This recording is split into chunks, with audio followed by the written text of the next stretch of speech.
Good morning students, मैं आपकी Marathi teacher सीमा। तो चलिए हमारे 10th स्टैंडर्ड की फ़र्स्ट जो पोयम है, फर्स्ट संतवानी, जिसका नाम है अंकिलामी दास तुझा। तो ये पोयम आज हम लोग स्टार्ट करते हैं। उससे पहले मैं आपको एक बात बताना चाहूँगी कि ये जो पोयम है मैं आपको दोनों लैंग्वेज में समझाऊँगी ताकि आपको अच्छे से समझ आए, हिंदी और मराठी। हिंदी इसलिए ताकि वो संतवानी आपको समझने में आसानी हो। तो देखिए, जैसे कि यहाँ पे बताया गया है, संत नामदेव जी लिखित ये संतवानी है 1217 to 1315। उनका टाइम पिरियड है 1270 ते 1350। वारकरी संप्रदायातील थोर संत कवी आहेत ते। संत नामदेवांची अभंग रचना अतिशय उत्कट असून त्यांच्या अभंगाची भाषा सुबोध, सरळ, साधी आहे। त्यांनी हिंदीतही रचना केली आहे। जैसे कि यहाँ पे बताया उन्होंने कि नामदेव जी जो है वो बहुत ही बड़े उस टाइम के, उनके टाइम के बहुत बड़े संत थे और उन्होंने बहुत सारी अभंग रचनाएं लिखी है। और साथ ही साथ जैसे बताया है कि उनकी जो रचनाएं होती है वो हमेशा सिंपल होती है, इजी होती है समझने में, ताकि हर इंसान समझ सके। त्यांनी हिंदीतही रचना केल्या आहेत। पंजाबात जाऊन त्यांनी भागवत धर्माची पताका फडकवली। तो जैसे कि यहाँ पे बताया है, हिंदी में इसलिए उन्होंने बताया कि हिंदी में भी किए हैं क्योंकि वो पंजाब गए थे, इसलिए गए थे ताकि भागवत धर्म, वो जो वारकरी धर्म है संतों का, उसका प्रचार करने के लिए, प्रसार करने के लिए। शीखांच्या गुरुग्रंथ साहेब या ग्रंथात त्यांची 61 कवने समाविष्ट असून भक्त नामदेवजी की मुखबानी या नावाने ती प्रसिद्ध आहेत।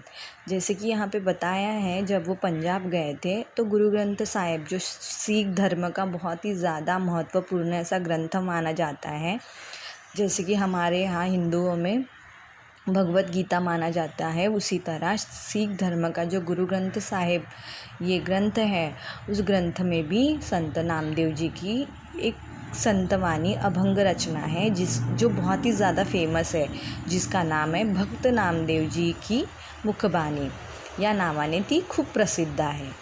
प्रस्तुत अभंगामध्ये संत नामदेवांनी विविध दृष्टांतातून परमेश्वर कृपेची याचना केली आहे।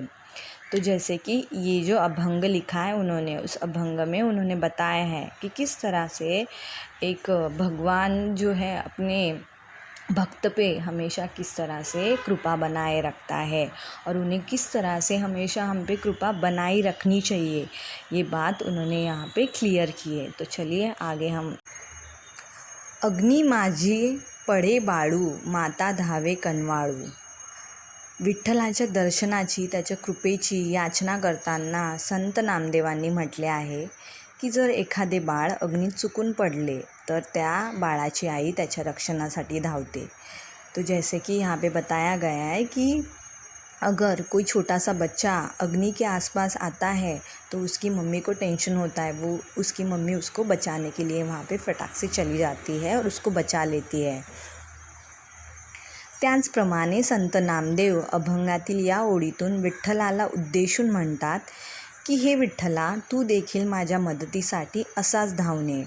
तो इसी तरह विठ्ठल भगवान भी मेरे मदद के लिए, मेरी हेल्प करने के लिए हमेशा आए। जब भी मैं प्रॉब्लम में हूँ वो मुझे हमेशा उस प्रॉब्लम से बचाए, उस प्रॉब्लम से निकलने का रास्ता बताए। यही नामदेव जी चाहते हैं। तैसा धावे माझिया काजा, अंकिलामी दास तुझा। अभंगातील या ओळीतून संत नामदेव म्हणतात की हे विठ्ठला, माझे आणि तुझे नाते अतूट आहे। जैसे कि वो बता रहे कि विठ्ठल भगवान जी, आपका और मेरा जो नाता है वो बहुत ही अतूट है, जो कभी नहीं टूटता। अतूट का मतलब कभी ना टूटने वाला। हे विठ्ठला, मी तुझ्या चरणी लीन झालेलो भक्त आहे, तुला शरण आलो आहे। तो जैसे कि उन्होंने बताया कि मैं आपके चरण आया हूँ और मैं हमेशा ऐसी ही आपकी भक्ति में लीन रहूँगा, ऐसे वो बता रहे हैं। मी स्वतःला तुझा दास मानला आहे, तू माझ्यावर कृपा कर व माझे कार्य पूर्ण करण्यासाठी धावते। और जैसे कि बता रहे वो कि मैंने आपको अपना दास माना है, है ना। दास का मतलब सर्वेंट होता है, बट यहाँ पे कैसे भक्त, एक डिवोटी माना हुआ है। तो मैं हमेशा आपका क्या रहूँगा, दास रहूँगा, जैसे आप कहेंगे वैसे ही मैं करूँगा।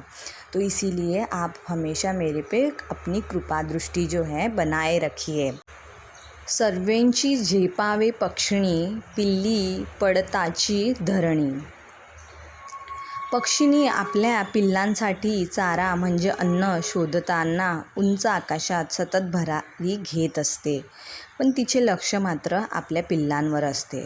तो जैसे कि यहाँ पे बताया है, जब भी पक्षी जो है अपने बर्ड्स जो होते हैं अपने बच्चों के लिए खाना ढूंढने के लिए जाते हैं, लेकिन हमेशा वो आसपास ही रहते हैं ताकि अपने छोटे छोटे बच्चों पे उनकी हमेशा नज़र रहे। घोंसले के आसपास ही वो घूमते रहते हैं, खाना भी वो उधर ही ढूंढते हैं। पक्षी नसताना जर चुकून घरट्यातल्या पिल्लाचा तोल गेला तर ती पक्षी लगेचच आपल्या पिल्लाच्या दिशेने झेपावते आणि त्याचे प्राण वाचवते।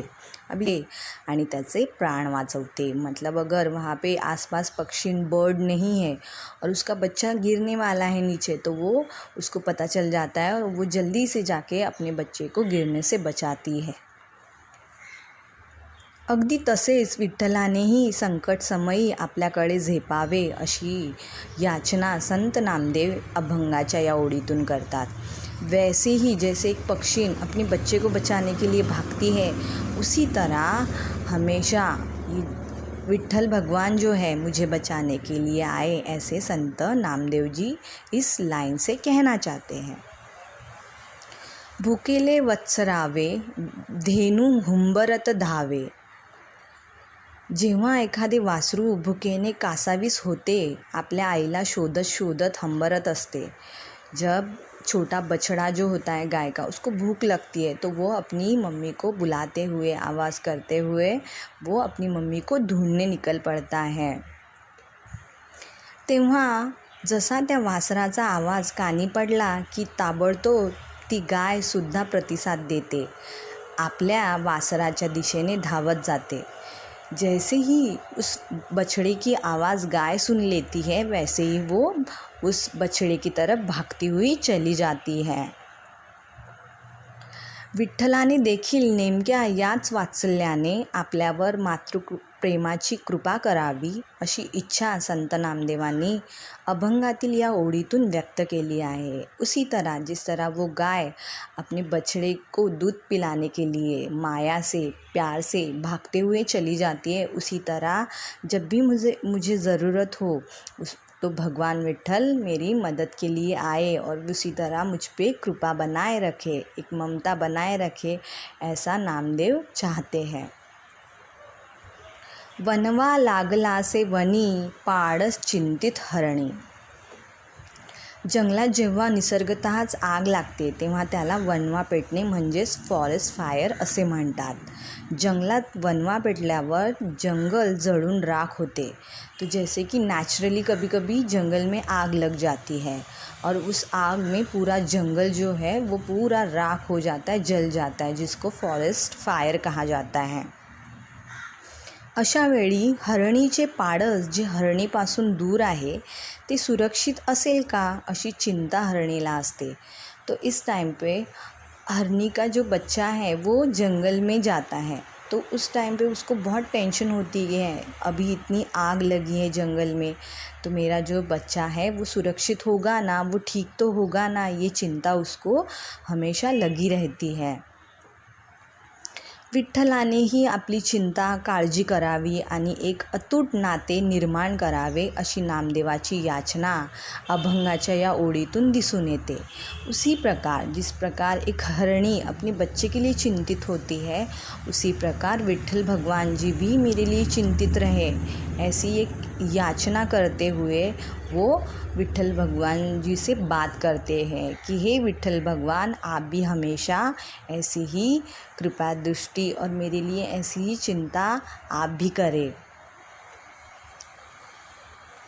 नामा म्हणे मेघात जैसा, विनवितो चातक तैसा।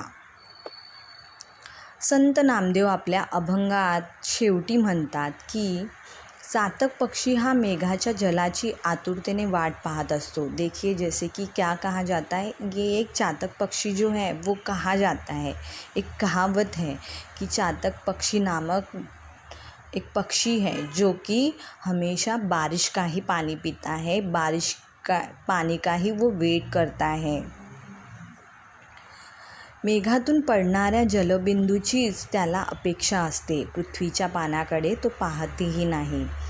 जो बारिश गिरती है तभी वो पानी पीता है, तभी वो अपनी प्यास बुझाता है, और उसी पानी पे वो जब उसने वो बारिश का फर्स्ट पानी गिरता है, वो जब पानी पी लेता है उस पे ही वो पूरा साल गुजारता है, ऐसे कहा जाता है।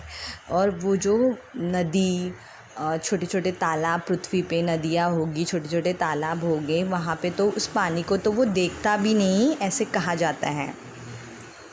लास्ट में उन्होंने बताया जैसे की अंकिला मी दास तुझा या अभंगात संत नामदेवांनी परमेश्वराच्या कृपेची याचना केली आहे। तो जैसे इस अभंग में लास्ट में हमें क्या समझ में आया कि किस तरह से नामदेव जी चाहते हैं कि विठ्ठल भगवान की कृपा दृष्टी हमेशा उन पे बनी रहे। त्यासाठी त्यांनी आई, प्राणी आणि पक्षी यांच्या मातृप्रेमाचे दृष्टांत त्यांनी या अभंगात दिलेले आहेत। तो जैसे कि उन्होंने ये कैसे क्लियर किया है, तो उन्होंने अलग अलग एग्ज़ाम्पल्स, दृष्टांत का मतलब अलग अलग एग्ज़ाम्पल्स देके हमें समझाने की कोशिश की है कि किस तरह से वो भगवान की कृपा दृष्टि अपने ऊपर चाहते हैं। तो चलिए, ये आई होप ये अच्छे से संतवाणी आपको समझ में आई होगी। अगर कोई